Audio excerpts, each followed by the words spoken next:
your mind. To identify oneself with that kind of activity, mediation, one has to accept one, I think, fundamental assumption, namely the world, in a broad sense, is translatable. If so, it can be mediated. Some years ago, I absolved translation studies, and in the very beginning, every student at our institute had to deal with the problem of the so-called language solipsism. The word is derived from the Latin solus, means only, and ipse, means self, and it's sometimes used as a synonym for selfishness or egotism. As a translator, you often find yourself in the situation when an expression in original language covers a part of reality that in the target language does simply not exist. The Sami language has at about 1,000 words referring to reindeer.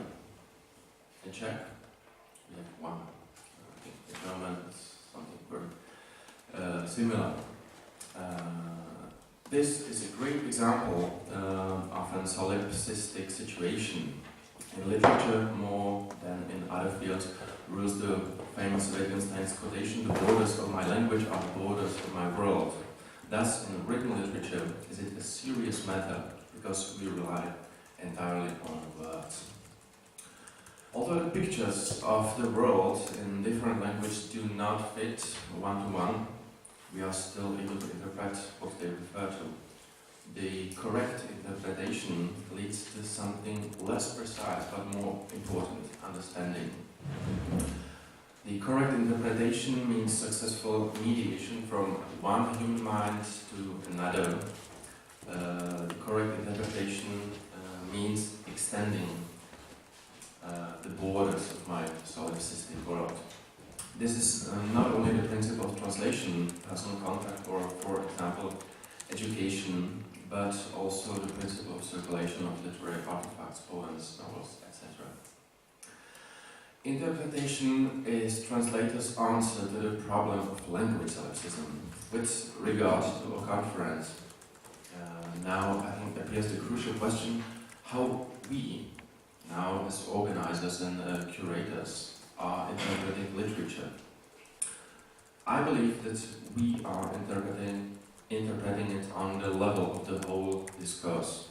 With the discourse I refer, in my case, to the field of contemporary poetry, with interpretation to choosing the proper poets and presenting them. You may of course ask, and who are the right ones, the proper ones? Of course this, yes, depends on everyone's taste, and since I can't speak on behalf of everyone, therefore just my standpoint, I was arguing before that the correct interpretation means extending of the borders of my world. Therefore, I tend to choose the authors who create, through poetic text, such worlds of imagination that were for me unknown before and resonates with the world I live in. In this sense, is the extending of the world also a fuzzy but determining aesthetic criterion. Such are the authors my colleagues and I are trying to hear at our festival, it's Prague Micro Festival, read in the magazine, we also Journal for Contemporary Poetry, or translate and publish. Everything this means to mediate. The act of mediation can be seen as something more than just an activity, namely, I think, as a right. This right is directly bound with the right of free speech, a very substantial part of the freedom concept, for example, in Europe. If there are no free media, of course, the freedom of speech is endangered. As a mediator, I take my freedom to spread the words and ideas articulated by others. A right of mediation can also be understood as the right of expanding the world. In terms of this right, I'm willing, and I think I have the responsibility to create the well-known grant applications, consider PR strategies, create budgets, etc. This is the dark side of the moon. And the bright side is, in fact, that the things then just happen. For me, this means not trying to do the impossible, but finding out what is actually possible.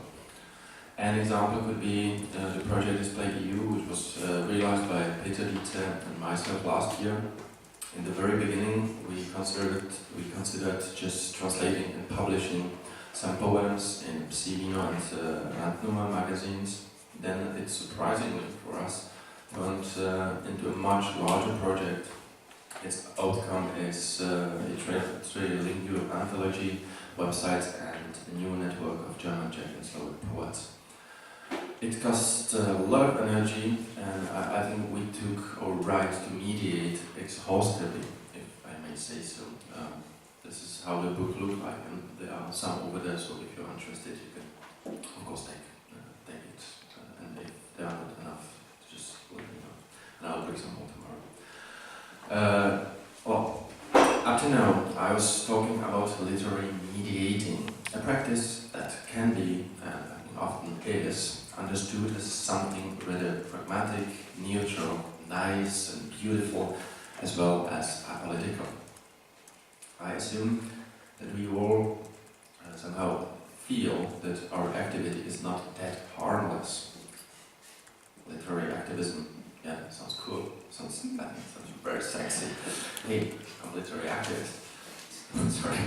But I was just thinking about it. Okay, the word activism has clear political connotations of something unprescribed and independent. That's what it makes sexy. And seems to be a very suitable title for our feelings. But is it? And if so, in what sense? Well, let me tell you a short story from the Czech economical funding of the so-called living culture. That's our name for the independent theatre, music, literature, etc. was spoken about before, from the years 2013 and 14. It's necessary to point out that the funding of the independent public culture comes in my country traditionally from public resources, up to 70%, and literature even more. Sponsorship in this field does not exist, and the underground culture model does not meet the target of public available culture. These luxurious conditions are an important standard, but every 3 to 5 years occurs a struggle between Ministry of Culture and representatives of the cultural scene for the preservation of this standard. The amount available for living culture varies according to the state budget, and every year the department had to cut the money for living culture as a shorter. Since 2008 to 2013 was the tendency to cut every year some 20 to 25% of the subsidy amount. And then suddenly came a decrease with further 30% for the next year, 2014. Public culture faced a very serious and liquidating economical future because this last cut was beyond the limit of sustainability. What would that exactly mean? For instance, from all of the, I think about 20 literary magazines in Czech Republic, would only 3 survive in printed version. The intended cuts were discovered first by the editors of literary magazines. They informed the colleagues from other art fields, and later on also the public. Editor-in-chief for one of the largest magazines, the poet Adam Borzic, became one of the spokesmen of the whole initiative. My task was to announce and arrange the organization at the Ministry of Culture, and then later organize the negotiations with the minister herself. I can't go through all the developments in this large cultural project. It was kind of unprecedented because it covered the whole independent cultural scene. So everyone was involved, from dancers, people from theatre, and so forth. So it was actually the first time after the Velvet Revolution, after '89, when the whole scene connected together to protest. Is it on the national level or on the Prague level? That was the national level. It was also interesting that not only people from the capital were involved, but they were coming people from all around the republic.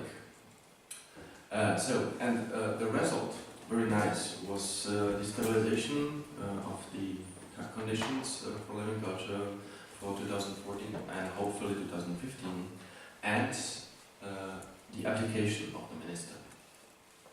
For me, personally, it was a true lesson of political activism in behalf of culture. Was that literary activism?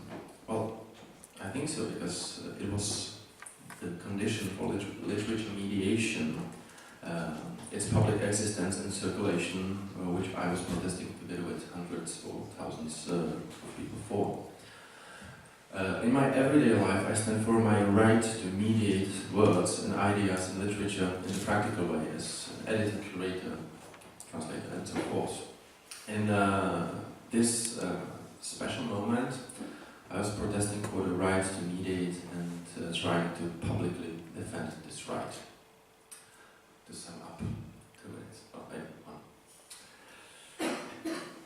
I think we all are mediators, and we actively take our right to mediate. Through our activity, we are performing this right, and when necessary, also defending it. Mediation practice has a clear potential to become a political issue, if understood as a freedom to mediate that is a part of freedom of speech. Therefore, we can hardly separate mediation practice from cultural or literary activism. The potential for the second is inherent in the existence of the first one. The mediation practice involves two extreme poles. On one side stands the pragmatic organizer. On the other side, the political, cultural, and in our case, literary activist. But the everyday mode of literary mediation lies somewhere between these two extremes, and this all has one clear goal: